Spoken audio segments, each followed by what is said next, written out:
देखो भाई, previous video में हमने पोलराइजेशन पढ़ा था, व्हाट इज़ पोलराइजेशन, और उसमें हमने ये देखा था कि किसी अनपोलराइज लाइट को पोलराइज लाइट में कैसे कन्वर्ट करते हैं।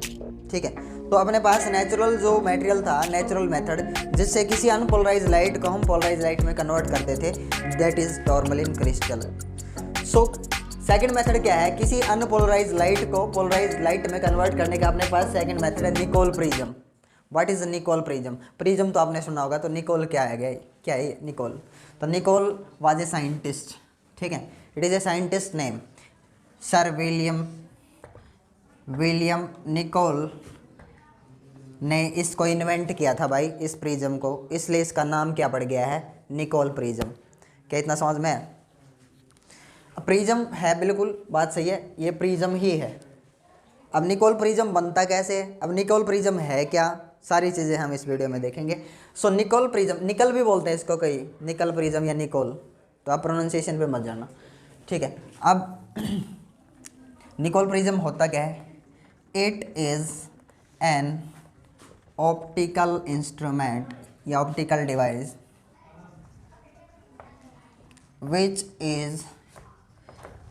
which is used to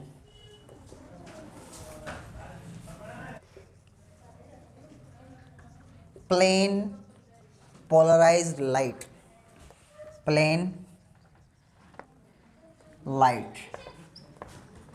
or to analyze it। ठीक है, क्या है निकल प्रिज्म है क्या? It is A optical device या ऑप्टिकल इंस्ट्रूमेंट। क्या है ये? इसका यूज़ किया जाता है किस लिए? To produce plane polarise light, किसी लाइट को, अनपोलराइज लाइट को क्या करने के लिए? पोलराइज करने के लिए। प्लेन पोलराइज क्या है समझाऊंगा भाई। और टू एनालाइज इट, या कोई लाइट पोलराइज है या नहीं है उसको एनालाइज करने के लिए भी इसका यूज़ करते हैं। और वहाँ पे जहाँ पे हम टॉर्मलिन क्रिस्टल का यूज़ करते थे एज ए एनालाइज़र, तो वहाँ पे उसको पोलराइजर नहीं बोलते, हम क्या बोलते हैं? एनालाइज़र। तो यहाँ पे इसको लाइट को पोलराइज करने के लिए भी यूज़ किया जाएगा और लाइट को एनालाइज करने के लिए भी, कि लाइट पोलराइज है या नहीं है। समझ गए? अब कैसे इसका कंस्ट्रक्शन है, किस प्रिंसिपल पे काम करती है, कैसे बनती है? तो it is in rectangular shape. एक क्रिस्टल लेना है हमारे को, किस शेप में? रेक्टेंगुलर शेप में। समझ गए? अभी समझाता हूँ, नहीं समझ में आया तो नोटबुक दे दे। एक क्रिस्टल लेना है आपने, क्रिस्टल का नाम क्या है? Calcite crystal. कौन सा क्रिस्टल है बेटा ये? Calcite crystal. अब नाम तो आपने पहली बार सुना है। कैल्साइट क्रिस्टल है क्या? तो बेसिकली ये क्रिस्टल है CaCO3। CaCO3 किसका नाम है? What is CaCO3? Calcium carbonate. समझ गए? तो ये एक स्टोन है, कैल्शियम कार्बोनेट, ये समझिए आप, एक क्रिस्टल है, ये समझिए। अब ऐसा ले लिया, मान लो आपने क्रिस्टल, इतना बड़ा नहीं होता, ये सिर्फ एग्जांपल के लिए मानिए। अब इसकी कुछ विड्थ दिख रही है आपको, इसकी कुछ विड्थ है और इसकी एक पर्टिकुलर लेंथ है ना। तो आपने कैसे लेनी है, मतलब ये रेक्टेंगुलर शेप जो आप ले रहे हो क्रिस्टल, कैसा लेना है कि इसकी जो विड्थ है ना x है मान लो, तो आपने लेंथ कितनी लेनी है? 3 टाइम्स। कितनी लेनी है? 3x। समझ में आ गया? x इज़ विड्थ और 3x इज़ लेंथ। ठीक है, बस इतना ध्यान रखना।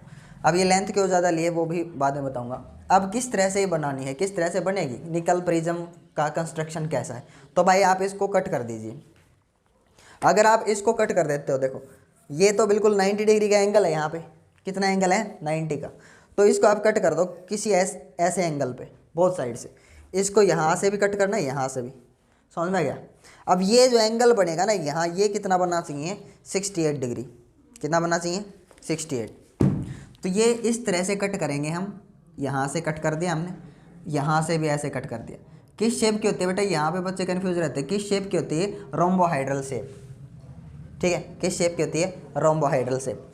अब जब आप इसको कट कर देते हो, ये पोर्शन जब बाहर निकल के आता है तो कैसा बनता है? It is रोम्बोहाइड्रल in shape. Clear हुआ? अगर ये एंगल 68, तो ये एंगल भी कितना होगा? 68। क्या मैं सही कह रहा हूँ? जैसे पैरेललोग्राम होता है, आपको पता है, वैसे ही शेप है, इसको रोम्बोहाइड्रल शेप बोलो। जब आप इसको ऐसे कट कर दोगे ना, तो ऐसी शेप निकल करके आएगी इसकी। तो ये एंगल 68 का, तो ये वाला एंगल कितने का होगा? जल्दी बताइए।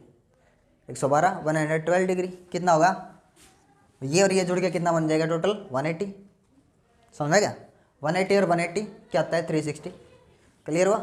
तो ये कितने का हुआ 112, ये भी कितने का हुआ 112। क्लियर हुआ। It is रोम्बोहाइड्रल shape.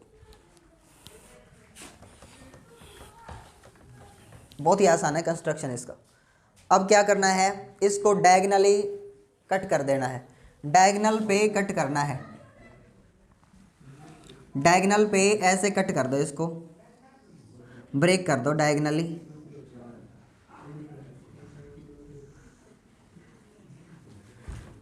अब तो प्रिज्म बन गई। क्या कह रहे थे सर, ये क्या हो प्रिज्म थोड़ी ना पहले। तो आप इसको डायगनल से कट करो, डायगनल पे जब आप कट करोगे 2 पीस बन गए कि नहीं, है ना। अब ये बीच में जब आप इसको वापस कंबाइन करोगे, वापस जोड़ना भी है इसको।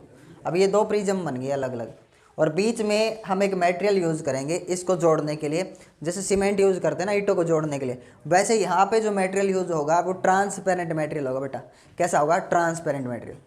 और उस मटेरियल का नाम क्या है, जो यहाँ पे लगा, ग्लू है, समझिए ग्लू, एक ट्रांसपेरेंट ग्लू जो यहाँ लगा करके और ऐसे चिपका दिया दोनों को। फिर तो यहाँ एक ट्रांसपेरेंट ग्लू होगा जिसका नाम क्या होगा, कनाडा बाल्सम। क्या नाम होगा, कनाडा बाल्सम। आगे समझ में। अब इसका कनाडा बाल्सम का अपना एक रिफ्रैक्टिव इंडेक्स है। कितना रिफ्रैक्टिव इंडेक्स है इसका, mu of Canada balsam is 1.55। Clear हुआ। कनाडा बाल्सम का म्यू याद रखना कितना है, 1.55। ठीक है। अब ये किसी अनपोलराइज लाइट को पोलराइज कैसे करेगा। शुरू में लिखा ना मैंने, क्या लिखा है मैंने इसकी डेफिनेशन में, क्या करने के काम में आता है ये जो प्रिज्म है ये किसी अनपोलराइज लाइट को, देखो अब अनपोलराइज लाइट को मैं कैसे शो करूँगा। देखो मैंने कल आपको ये बताया था कि एक लाइट में हमने एज्यूम करना है कि वर्टिकल वाइब्रेशंस भी हैं और हॉरिजॉन्टल भी। अनपोलराइज लाइट में दोनों टाइप की वाइब्रेशंस होती हैं, वर्टिकल भी और हॉरिजॉन्टल भी। वर्टिकल 50 तो हॉरिजॉन्टल भी कितना मानते हैं 50%। समझ में आ गया। अब तो उनको मैं शो कैसे करूँगा, उनको मैं इस तरीके से शो करूँगा, बोर्ड के ऊपर कैसे शो करूँ। वर्टिकल को तो मैं ऐसे ड्रॉ कर सकता हूँ बोर्ड पे, लेकिन हॉरिजॉन्टल को कैसे ड्रॉ करूँ। तो आप याद रखना ये जो पॉइंट है, ये पॉइंट मैं दिखा रहा हूँ, ये कैसा है, ये वाइब्रेशन हॉरिजॉन्टल। आगे समझ में। इस प्लेन के ऊपर तो क्या है, ये परपेंडिकुलर। समझ में ये चीज़, इस प्लेन के ऊपर क्या है, ये वाले वाइब्रेशन परपेंडिकुलर है। आगे समझ में। और इस तरह से शो कर दिया मैंने, एक वाइब्रेशन ये और एक वाइब्रेशन ये। आगे समझ में। ठीक है। तो ऐसी वाइब्रेशन को कैसे दिखा दिया, पॉइंट की शेप से, और वर्टिकल वाइब्रेशन को मैंने बोर्ड पे बना ही दिया है। क्लियर हुआ। जब आप निकल प्रिज्म से इसको पार करवाओगे तो आपको कैसी लाइट मिलेगी, इधर प्लेन पोलराइज लाइट। अब ये क्या है सर, प्लेन पोलराइज लाइट। आपको सिर्फ एक ही डायरेक्शन के वाइब्रेशन मिलेंगे, है ना। तो इस प्लेन के ऊपर ये क्या है, परपेंडिकुलर वाइब्रेशंस। आगे समझ में। तो ये प्लेन पोलराइज लाइट मिली कि नहीं आपको, plane polarise light. It is a device which is used to produce plane polarise light. ठीक है।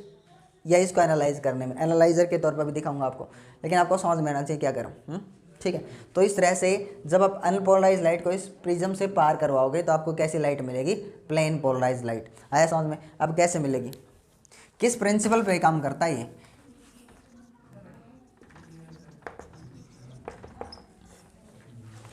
ये जो निकल प्रिज्म है ये किस क्रिस्टल का बना हुआ है बेटा, कैल्साइट या CaCO3 क्रिस्टल का।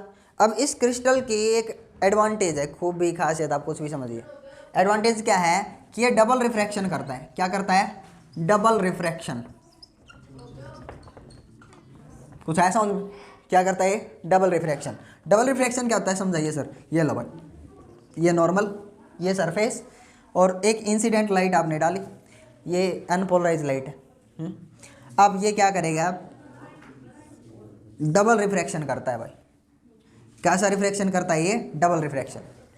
ये चीज़ आप समझिए, जैसे हमने प्रिज्म पढ़ा था, प्रिज्म में डिस्पर्जन होता था कि नहीं, है ना। एक वाइट लाइट अलग अलग कलर में टूटना चालू कर देती थी जैसे एंटर करती थी, समझ में क्या। वैसे ही कुछ यहाँ पे डबल रिफ्रैक्शन करता है। इस एक लाइट के जो वाइब्रेशंस हैं उनको दो अलग अलग वाइब्रेशंस में तोड़ दिया इसने, वर्टिकल वाइब्रेशंस को अलग कर दिया, हॉरिजॉन्टल वाइब्रेशंस को अलग कर दिया, तो ये डबल रिफ्रैक्शन करता है, समझ में आ गया। तो इसमें एक रे का नाम हमने दिया है, ध्यान से देखिए, एक रे का नाम दिया है हमने ई रे, ओके, और एक रे का नाम क्या दिया है, ऑर्डिनरी रे, ओ रे। क्या है समझ में, दिस इज ओ रे, दिस इज ई रे। अब आप कहोगे सर याद तो नहीं रहेगा, याद रहेगा, ध्यान से देखोगे तब। देखो किसको ज़्यादा बैंड किया, किसको, ओ रे को ज़्यादा बैंड किया ना, याद रखना आप। ओ रे है ना ऑर्डिनरी रे, साधारण रे, समझ गए, साधारण रे को क्या किया इसने, ज़्यादा बैंड किया, ठीक है। ये साधारण रे, ये कॉमन मैन समझिए आप, साधारण आदमी है ना, उसकी ज़्यादा पिटाई होगी, ठीक है। इस रे को ज़्यादा बैंड किया, और ये ई रे क्या है, ई रे इज एक्स्ट्रा ऑर्डिनरी रे, समझ गए। तो एक्स्ट्रा ऑर्डिनरी रे को कम बैंड किया, यानी कि क्या समझ में आया, इस मीडियम का यानी कि इस कैल्साइट क्रिस्टल का जो रिफ्रैक्टिव इंडेक्स है, मोड़ने की ताकत ओ रे के लिए अलग है और ई रे के लिए अलग है, कुछ आया समझ में। तो ई रे को इसने कम बैंड किया, यानी कि इसका रिफ्रैक्टिव इंडेक्स ई रे के लिए क्या रहेगा, कम, और ओ रे के लिए क्या रहेगा, रिफ्रैक्टिव इंडेक्स ज़्यादा। कुछ आया समझ में, नहीं आया, आएगा। कैल्साइट क्रिस्टल का रिफ्रैक्टिव इंडेक्स कितना लिख रखा है, 1.55। Refractive index of CaCO3 for O ray, ठीक है, refractive index of CaCO3 for extraordinary ray, याद रख लेना। इसके लिए ओ रे के लिए जो रिफ्रैक्टिव इंडेक्स है दैट इज 1.6, ठीक है, कितना है 1.65, और ई रे के लिए जो है 1.48। मैंने बोला कौन सी रे है, ऑर्डिनरी रे, और दिस इज एक्स्ट्रा ऑर्डिनरी रे, ठीक है। अब डबल रिफ्रैक्शन होगा, मैंने आपको बता दिया किस प्रिंसिपल पे काम करेगा। अब देखो, जब आप प्रिज्म में वाइट लाइट डालोगे, देखो एक ली, ठीक है, अब ये अनपोलराइज लाइट आपने डाल दी, कैसे लाइट डाली आपने, अनपोलराइज लाइट। अब जैसे ही ये इंटरफेस पे आएगा तो इसका रिफ्रैक्टिव इंडेक्स मैंने आपको बता रखा है, बाल्सम जो है ना, कनाडा बाल्सम 1.55। अब ये थोड़ी सी बैंड होगी, इसका रिफ्रैक्टिव इंडेक्स ई रे के लिए कम होगा और ओ रे के लिए क्या होगा, ज़्यादा। कौन सी ई रे है, ये वाली ई रे है भाई, और ये वाली रे कौन सी है, ओ रे। क्या इतना क्लियर हुआ, ठीक है। तो आप इस चीज़ को ऑब्जर्व करिए कि यहाँ ई रे के लिए रिफ्रैक्टिव इंडेक्स कितना है, 1.48, कम बैंड किया, ओ रे के लिए रिफ्रैक्टिव इंडेक्स 1.65। अब अगर आप ऑब्जर्व करो तो ओ रे के लिए जो रिफ्रैक्टिव इंडेक्स है 1.65, यानी कि डेंसर मीडियम, और कनाडा बाल्सम में एंटर करेगी तो कौन सा मीडियम हुआ, रेयरर मीडियम। तो डेंसर टू रेयरर जाएंगे तो क्या स्टार्ट हो जाएगा, टोटल इंटरनल रिफ्लेक्शन। तो ये इसकी लेंथ ज़्यादा हमने इसलिए ली ताकि इसका जो एंगल ऑफ इंसिडेंस है ना यहाँ पे, वो क्रिटिकल एंगल से बड़ा हो थोड़ा सा। तो क्रिटिकल एंगल से अगर बड़ा हुआ ये वाला एंगल, तो क्या स्टार्ट हो जाएगा, टोटल इंटरनल रिफ्लेक्शन। कुछ आया समझ में। तो यहाँ ये वाला एंगल इक्वल होगा, तो ये वाला एंगल कितना होता है, अप्रोक्सीमेट 69 डिग्री। क्रिटिकल एंगल इसके लिए कितना है, 69, यहाँ 69 डिग्री, समझ में आ गया। तो ये लेंथ ज़्यादा हमने इसलिए ली थी, मैंने आपको बताया ना, विड्थ से इसकी लेंथ कितनी होगी, 3 टाइम्स, ताकि ये वाला जो एंगल आप देखो, ये वाला एंगल क्रिटिकल एंगल से बड़ा हो जाए, ये वाला एंगल क्रिटिकल एंगल से बड़ा हो। अब ये वाली आप यहाँ पेंट कर देते हो, या तो इसको एब्जॉर्व कर लो, यहाँ आपकी मर्जी, क्या कर लो, इसको और ए को क्या कर लिया गया है, यहाँ पे एब्जॉर्व कर लिया गया, या ये आर पार निकलाएगी ऐसे इधर, समझ में आ गया। अब ई रे जो है, ई रे के लिए देखिए आप, रिफ्रैक्टिव इंडेक्स ई रे के लिए कितना है, 1.48, और यहाँ क्या है 1.55, यानी कि रेयर टू कैसी कंडीशन हो गई, डेंसर, रेयर टू डेंसर। तो थोड़ी सी क्या करेगी, रिफ्रैक्ट करेगी, थोड़ी सी ही बैंड होगी, और ई रे ऐसे आर पार निकल जाएगी।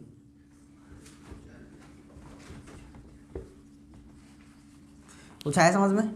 ये ई रे है आपकी, और कौन से वाइब्रेशंस हैं, ये वाले वाइब्रेशंस इधर निकल आए भाई। कुछ आया समझ में। कैसी लाइट है ये, this is fully polarize light, बस। It is all about Nicol prism. या इधर एक रे आप लेना चाहते हो, इधर जो एक रे आपको मिल जाएगी, इधर वाली रे, तो ये वाली लाइट भी क्या होगी, पोलराइज्ड लाइट होगी। समझ में आ गया, दोनों वाइब्रेशंस हैं। अब ये टूट गई, एक वाइब्रेशंस इधर मिल जाएगी आपको, एक ऐसे और एक वाइब्रेशंस ऐसे। अगर आप इसको और एक को एब्जॉर्ब करवाना चाहो तो यहाँ पे एक साइड इस मटेरियल के क्या कर देते हैं, पेंट एब्जॉर्ब कर जाएगी, और आपको इधर कौन सी रे मिल जाएगी, ई रे। आगे समझ में। So this is all about Nicol prism. बस इतना सा ही है निकोल प्रिज्म। आपने दो रे याद रखनी है, फिर से रिवाइज करवा दो, एक ई रे एक ओ रे। ई रे एक्स्ट्रा ऑर्डिनरी रे, और ऑर्डिनरी रे तो साधारण सी रे है ही, ऑर्डिनरी रे। उसको ज़्यादा बेंड किया इसने, उसका रिफ्रैक्टिव इंडेक्स क्या रहेगा, ज़्यादा। तो ज़्यादा से कम की तरफ रिफ्रैक्टिव इंडेक्स, यानी कि डेंसर टू रेयरर, क्या स्टार्ट होगा, TIR, टोटल इंटरनल रिफ्लेक्शन। तो ये इधर बेंड कर जाएगी, ई रे उधर चली जाएगी सीधी सीधी, क्योंकि ई रे के लिए क्या है, ये रेयरर मीडियम, और ये क्या है, डेंसर मीडियम। आगे समझ में। This is all about Nicol prism, बस इतना आसान है। आगे समझ में। अब नेक्स्ट मेथड जो था अपना, किसी भी अनपोलराइज लाइट को पोलराइज लाइट में कन्वर्ट करने के लिए, वो क्या था, बाय रिफ्लेक्शन, याद है, और स्कैटरिंग ऑफ लाइट और फोर्थ मेथड। ठीक है, तो एक एक करके करते हैं सभी को। Polarisation of light, second method, polarisation of light by reflection method. आप इसको रिफ्लेक्शन मेथड बोलें या रिफ्रैक्शन मेथड, रिफ्लेक्शन मेथड बोल सकते हैं, कोई बात नहीं, रिफ्रैक्शन भी है, यहाँ पे दोनों चीज़ें एक साथ होंगी, रिफ्लेक्शन भी और रिफ्रैक्शन भी। ठीक है, और ब्रेस्ट लॉ इसी में इंक्लूड है, और this is very important law, breast law. इसके बेसिस पे बहुत सारे न्यूमेरिकल्स भी आते हैं कई बार, और कई बार ये लॉ भी पूछा जाता है एग्जाम में। So this is very important. तो अगर आप पोलराइजेशन समझ लेते हो बाय रिफ्लेक्शन तो प्रॉब्लम ही नहीं है, ब्रेस्ट लॉ आपको बहुत ईजिली समझ में आ जाएगा। ये इंटरफेस है, this is medium 1 and this is medium 2, this is rarer medium and this is denser. ठीक है, ये इंटरफेस है, कोई रिफ्लेक्टिंग सरफेस ग्लास है या वाटर है, तो ये आप देखते हो, अगर आप इसके ऊपर लाइट इंसिडेंट करते हो, ठीक है, इसके ऊपर लाइट इंसिडेंट किया आपने, तो यहाँ पे तीन फिनोमेना हो सकते हैं, मैंने आपको कई बार बताया। क्या क्या हो सकता है, रेड रिफ्लेक्शन हो सकता है, कुछ यहाँ पे लाइट एब्जॉर्ब हो सकती है, और कुछ क्या हो सकता है, ट्रांसमिशन। आगे समझ में। अगर ये मीडियम ट्रांसपेरेंट है तो लाइट का ट्रांसमिशन भी पॉसिबल होगी। और ये जो सरफेस है काफ़ी स्मूथ है, वाटर सरफेस देखो या ग्लास, तो यहाँ पे कुछ आप देखोगे कि लाइट रिफ्लेक्ट भी कर जाती है। समझ में आ गया। अब इस मेथड से हम पोलराइज लाइट कैसे ऑब्टेन करते हैं, तो आप एक चीज़ देखिए, इसमें जो वाइब्रेशंस हैं, ये वाइब्रेशंस ऐसे हैं, ये भी हैं। मैंने दोनों तरह की वाइब्रेशंस को आपको बोर्ड के ऊपर डिनोट करना सिखा दिया, किस तरीके से, वर्टिकल वाइब्रेशंस और हॉरिजॉन्टल वाइब्रेशंस। तो हॉरिजॉन्टल वाइब्रेशंस मैं ड्रॉ नहीं कर सकता बोर्ड के ऊपर, हॉरिजॉन्टल वाइब्रेशंस। वर्टिकल वाइब्रेशंस को मैंने ऐसे डिनोट कर दिया, तो हॉरिजॉन्टल को मैं ऐसे डॉट से रिप्रेजेंट करता हूँ। ठीक है, ये है हॉरिजॉन्टल वाइब्रेशन और ये है वर्टिकल वाइब्रेशन। अब ये अनपोलराइज लाइट है, फुल्ली अनपोलराइज्ड। अब ये अनपोलराइज लाइट ऐसे आई, ऐसे आ रही है, दिस इज अनपोलराइज्ड लाइट। अब कुछ लाइट रिफ्लेक्ट होकर के इधर चली जाती है ऐसे, ठीक है। अब कुछ रिफ्रैक्शन होगा यहाँ पे, और रिफ्रैक्शन के कारण इधर बेंड कर गई। आगे समझ में, इधर। अब this is angle I, angle of incidence. ठीक है, आपको जब इधर वाली जो लाइट आप देखते हो, रिफ्लेक्टेड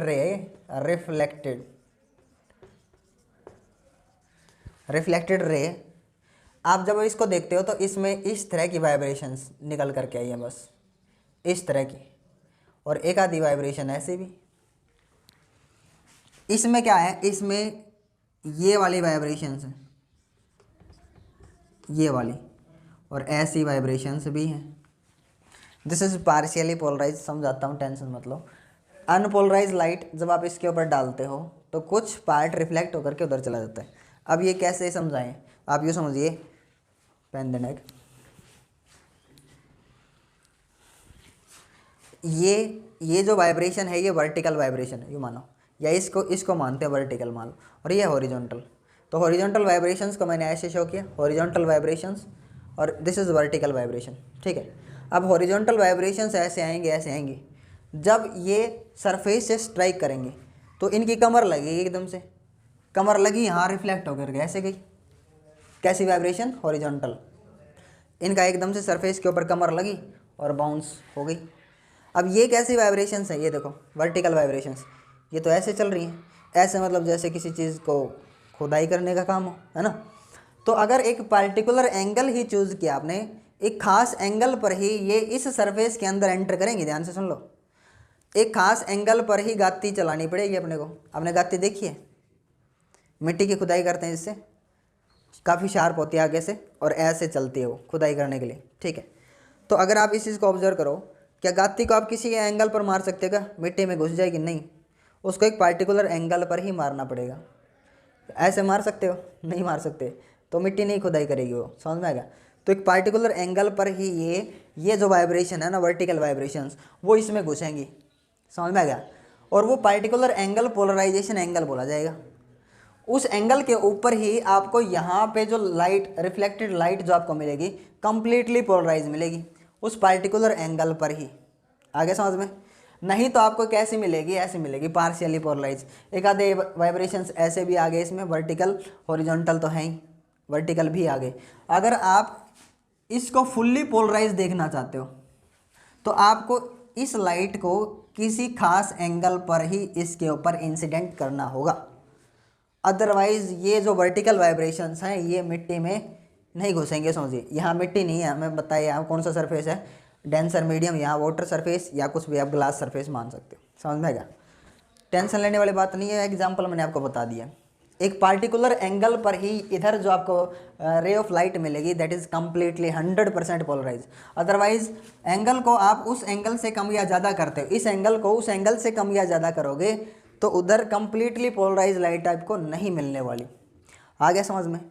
तो 100% पोलराइज लाइट आपको किस एंगल पर मिलेगी, वो एंगल का नाम क्या होगा, IP, पोलराइजेशन एंगल। आगे समझ में, IP क्या है, इंसिडेंस एंगल आपका I, जिस पे रिफ्लेक्टेड रे ऑफ लाइट 100% क्या हो जाए, पोलराइज। तो 100% पोलराइज हो जाती है तो उस एंगल को हम क्या नाम देते हैं, एंगल ऑफ पोलराइजेशन। आ गया समझ में। तो पोलराइजेशन एंगल क्या है, या angle of polarisation,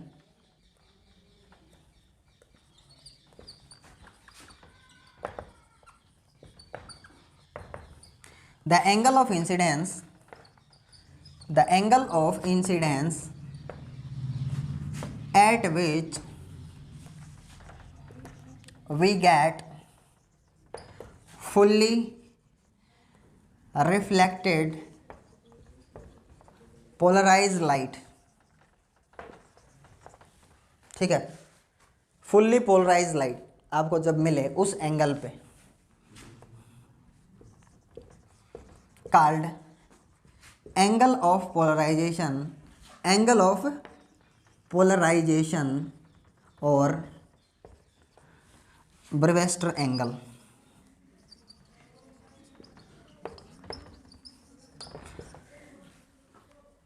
polarisation angle या एंगल ऑफ पोलराइजेशन, या फिर उसका नाम क्या है, ब्रेवेस्टर एंगल। आगे समझ में। तो ये है पोलराइजेशन एंगल, ठीक है। वो वाला एंगल IP के नाम से जाना जाएगा, ठीक है, ब्रेवेस्टर एंगल, ठीक है। अब ब्रेवेस्टर जो था उसने एक लॉ दिया यहाँ पे, ठीक है। ये तो चलो ब्रेवेस्टर एंगल या पोलराइजेशन एंगल है, ठीक है। अब ब्रेवेस्टर ने जो लॉ दिया मैं उसकी डेफिनेशन आपको प्रोवाइड करवा दूंगा, ठीक है। अब ब्रेवेस्टर एंगल ये है, IP आपका ब्रेवेस्टर एंगल। ब्रेवेस्टर लॉ है यहाँ पे। ब्रेवेस्टर लॉ क्या कहता है कि इस मीडियम का एक रिफ्रैक्टिव इंडेक्स है। बेटा ब्रेवेस्टर लॉ समझना है। ब्रेवेस्टर लॉ क्या कहता है, ब्रेवेस्टर लॉ ये कहता है कि इस मीडियम का रिफ्रैक्टिव इंडेक्स अगर इस एंगल के टेंजेंट के इक्वल हो जाए, टेंजेंट ऑफ IP, तो उस टाइम पे आपको रिफ्लेक्टेड रे कंप्लीटली पोलराइज मिलेगी, 100% क्या मिलेगी, पोलराइज्ड। पूछा है समझ में। ये वाला इसका रिफ्रैक्टिव इंडेक्स न्यूमेरिकली इक्वल किसके हो जाए, tangent of IP, tan theta, ये tan IP, tan थीटा है ना, तो इसके इक्वल इसका रिफ्रैक्टिव इंडेक्स हो जाए, उस टाइम पे आपको कैसी रे मिलेगी, रिफ्लेक्टेड रे 100% पोलराइज्ड। आ गया समझ में। अब यहाँ पे जो पोलराइजेशन एंगल है, खास बात सुन लो ध्यान से, यहाँ जो पोलराइजेशन एंगल है ये इस मीडियम के रिफ्रैक्टिव इंडेक्स के ऊपर डिपेंड करता है। बिल्कुल भाई, अगर ये मीडियम जो है उसका रिफ्रैक्टिव इंडेक्स कम या ज़्यादा होगा तो उसके अकॉर्डिंग आईपी की वैल्यू भी अलग अलग होगी। समझ में क्या?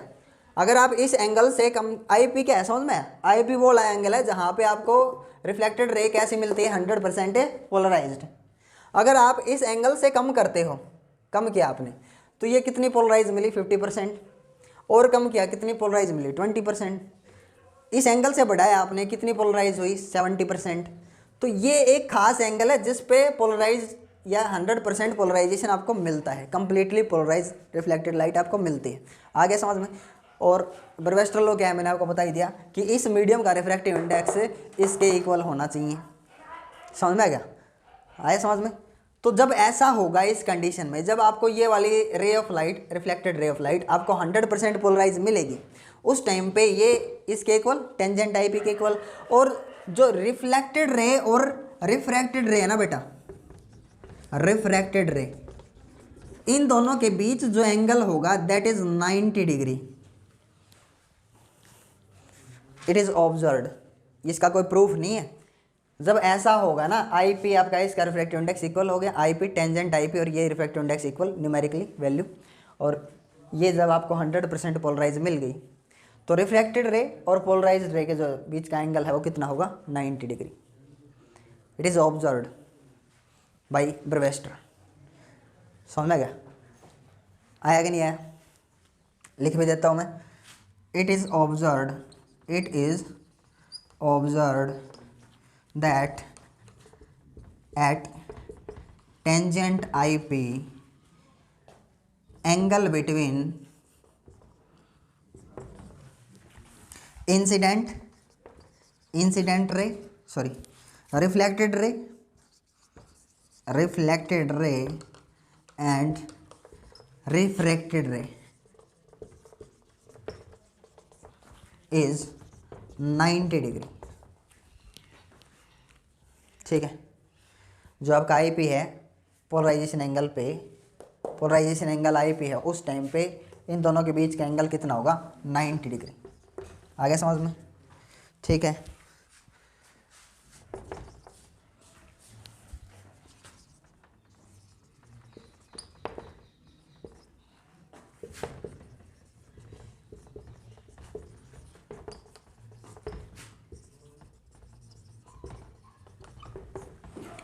आगे भी वही बात जो मैंने बोली थी, ये इसकी डेफिनेशन है ब्रेविस्टर लॉ की। जब आप किसी अनपोलराइज लाइट को एक ट्रांसपेरेंट सरफेस के ऊपर इंसिडेंट करोगे तो क्या एक्सपीरियंस होगा, किस एंगल पे एक्सपीरियंस होगा, maximum plane of polarization. Maximum polarize light किस एंगल पे आपको मिलेगी, आईपी पे, whose tangent of angle of incidence, यानी कि इसका tan theta, 10 IP equals to the refractive index of that substance. आ गया समझ में? ऐसा होगा, और जब ऐसा होगा तो रिफ्लेक्टेड रे और रिफ्रैक्टेड रे के बीच एंगल कितना होगा, 90 डिग्री। अब मैंने आपको बताया था अभी 10 आईपी किसके ऊपर डिपेंड करता है, इसके रिफ्रैक्टिव इंडेक्स के ऊपर। ठीक है, हो सकता है अगर आप ये मीडियम अलग चूज़ करते हो तो उसके लिए 30 डिग्री हो, कोई और मीडियम आपने चूज़ किया उसके लिए 40 डिग्री हो, है ना। तो ये मीडियम के ऊपर डिपेंड करता है, इस मीडियम का रिफ्रैक्टिव इंडेक्स कितना है। एक और चीज़, किस चीज़ के ऊपर डिपेंड करता है, आईपी, किस चीज़ के ऊपर, वेव लेंथ ऑफ लाइट। आ गया समझ में? तो कई बार ये होता है कि एक वाइट लाइट को हम रिफ्लेक्शन मेथड से कंप्लीटली पोलराइज क्यों नहीं कर पाते हैं, समझ में गया? क्योंकि ये आईपी जो है ना, वाइट लाइट, देखो आप, white light consist of 7 colours, ठीक है, वेवलेंथ सभी की क्या है, अलग अलग, तो फिर सभी के लिए आईपी भी तो अलग अलग होगा। और अगर एक वाइट लाइट डालते हो आप तो एंगल आईपी आप सेट ही नहीं कर सकते कभी, क्योंकि वाइट लाइट में कितने कलर हैं, 7 कलर्स। तो आपको कभी भी 100% पोलराइज लाइट नहीं मिलती है in case of white light. कुछ आया समझ में? आया कि नहीं है? ठीक है, तो दो चीज़ों के ऊपर एंगल आईपी डिपेंड करता है, याद रखना। ठीक है, अब ब्रेविस्टर लॉ का छोटा सा डेरिवेशन, जस्ट 2 मिनट का। देखिए, ये आपका एंगल आईपी है, हुआ एंगल आईपी। ये इधर जो आपका एंगल है ये वाला, नॉर्मल के साथ देखो आप, नॉर्मल के साथ ये वाला एंगल क्या होगा, एंगल आर होगा नहीं, incidence angle, refracted angle, refracted रे का। ठीक है, अगर आप ऑब्जर्व करो तो आर की वैल्यू कितनी आनी चाहिए, तो मेरे को तो पता है कितनी आनी चाहिए, 90 माइनस आई। कैसे? आप देखो, अगर ये आई पी है, ये पूरा कितने का, ये वाला पूरा कितने का है, 90। देखो ये वाला, तो ये आई है, ये आर है, एंगल आई और आर हमेशा इक्वल होते हैं रिफ्रैक्शन में, तो ये भी तो आई पी हुआ, ये भी तो आई पी हुआ। तो ये पूरा कितना है, ये पूरा 90, तो ये आई पी, तो ये इतना बचा, ये कितना हुआ 90 माइनस आई पी। आया कि नहीं समझ में? देखो ये पूरा 90 का है, ये पूरा, तो आई पी आप देखो, आई पी को सब्ट्रैक्ट करिए तो ये एंगल इतना बच गया आपके पास, ये वाला एंगल कितना हो गया 90 माइनस आई पी। अब ये वाला एंगल 90 है, ये वाला इसके और इस रे के बीच में ये वाला, तो ये वाला इतना कितना है 90 माइनस आई पी। तो ये वाला कितना बचा, ये वाला कितना बचा आई, कितना बचा, नहीं आया समझ में? अरे ये पूरा एंगल कितना है, ये वाला इतना सा 90 माइनस आई पी, ये पूरा 90, तो 90 माइनस आई पी कितना, 90 से 90 कट गया और कितना बचा आई पी, तो ये वाला कितना बचा आई पी। अब ये वाला पूरा 90, ये वाला पूरा 90, तो आर कितना होगा बताइए, कितना होगा 90 माइनस आई पी। आर की वैल्यू कितनी होगी 90 माइनस आई पी। समझ में आ गया? जिसको ना समझ में आए वीडियो को दोबारा से पॉज करके देख लेना, ठीक है? आया समझ में? आया, ठीक है। अब आर according to Snell's law refractive index of medium क्या होता है, sine i by sine r. Am I right? Sine i by sine r, तो म्यू यानी कि इस मीडियम का refractive index sine i upon में साइन आर। साइन आर कितना है अभी 90 माइनस में आई पी, यही तो होगा। साइन 90 माइनस थीटा, साइन 90 पे रेशियो चेंज होगा, साइन किस में कन्वर्ट होगा, कोस में, तो क्या बन जाएगा cos theta. Mu sine i p sine i by sine r, समझ में? I p sine i p, ठीक है? तो ये कितना होगा sine 90 minus theta cos theta, कितना हुआ बेटा cos theta, cos i p. Sine upon cos किसका फॉर्मूला होता है, टेन, तो क्या ब्रेविस्टर लॉ सही है, टेन आई पी, यही तो पढ़ा है शुरू में, यही तो बोला था मैंने ब्रेविस्टर लॉ की डेफिनेशन में, tangent of i p is equals to refractive index of that medium. Clear हुआ? ठीक है। अब अगर आप इस चीज़ को रियलिटी में समझना चाहो क्या है, तो आप रिफ्रैक्टिव इंडेक्स जानते हो, एयर, ये एयर है, ये वाटर है मान लो, तो refractive index of water with respect to air कितना होता है 4/3, कितना होता है 4/3, नहीं आएगा समझ में? टेंजेंट ऑफ आई पी आएगा समझ में? आई पी कितना होगा इस केस में, ये वाटर है और ये एयर है, इस केस में 10 i p, 4/3 refractive index of water with respect to air 1.33 या 4/3, तो 1.33 लिख दो, 1.33, ठीक है? अब ये 10 उधर जाके 10 इनवर्स, क्योंकि आपको आई पी निकालना ना, आई पी, इस केस में आई पी कितना होगा यानी कि थीटा कितना होगा, तो आई पी कितना होगा 10 इनवर्स 1.33, क्या सही लिखा? ठीक है। अब आप इस चीज़ को ऑब्जर्व करो, 10 नीचे चला गया ना, और 10 ऊपर जाकर के पावर क्या आएगी माइनस की, 10 इनवर्स लिखा जाएगा। अब आई पी सोल्व कर लेना, 10 इनवर्स 1.33 के लिए वैल्यू कितनी आएगी अप्रोक्सीमेटली क्या 1 पॉइंट समथिंग डिग्री, तो थीटा कितना आ जाएगा, ठीक है? तो आई पी की वैल्यू आ गई ना इन केस ऑफ एयर और वाटर। पोलराइजेशन एंगल कितना आया, समझ में आ गया?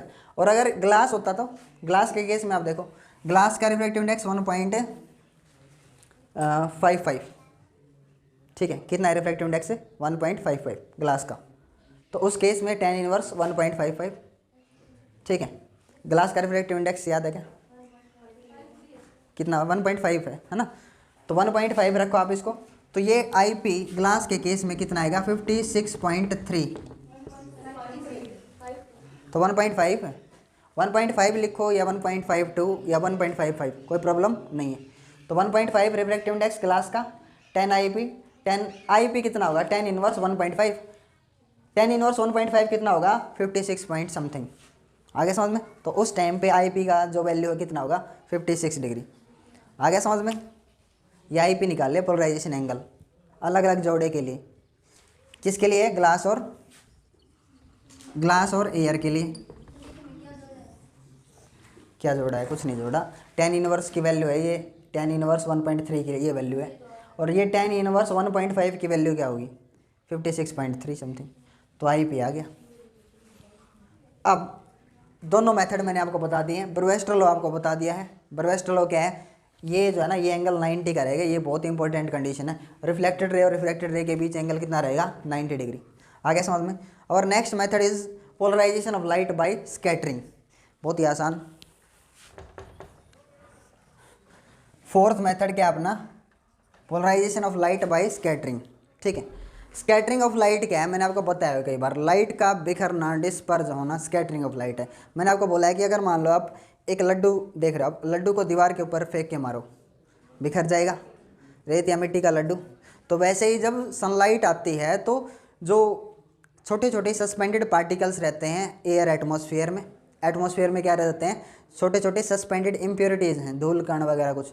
तो जब लाइट उनके ऊपर स्ट्राइक करती है, उन पार्टिकल्स का साइज़ जो है वो कितना होना चाहिए, साइज ऑफ पार्टिकल्स अगर इक्वल्स टू है, साइज ऑफ पार्टिकल्स किसके इक्वल है, is equals to wavelength of light.